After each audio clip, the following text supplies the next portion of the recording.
Պարոն Հովհաննիսյան, 2019 թվականին Նիկոլ Փաշինյանը հայտարարություն արեց, որ Հայաստանի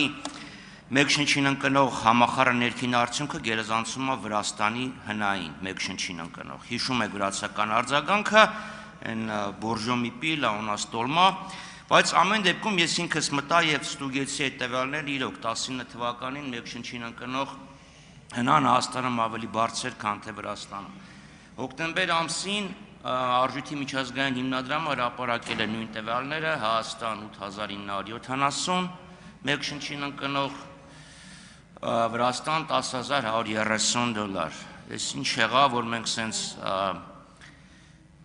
հրաշալի տնտեսական աճեր ենք արձագանքում, բայց 19 թվականի համեմատ այս իրավիճակը փոխվեց։ Դա առաջի հարց։ Երկրորդը պարտքի վերաբերյալ։ Եթե փորձենք մեր տնտեսական աճից զտենք պարտքը, այսինքն ինչքան կլիներ մեր տնտեսական աճը 5 տարվա կտրվածքով, եթե մենք պահեինք նույն պարտքի մակարդակը,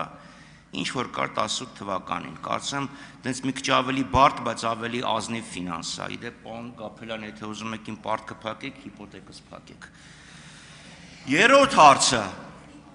Դեռ 17 թվականին մենք իրար հետ հիշում եք մի անգամ հանդիպեցինք պատահական հրապարակի վրա, ելք դաշինքի ձեր տնտեսական ծրագրից էինք խոսում, դուք 17 թվականին առաջարկում եք համընդհանուր բազային եկամուտի գաղափար։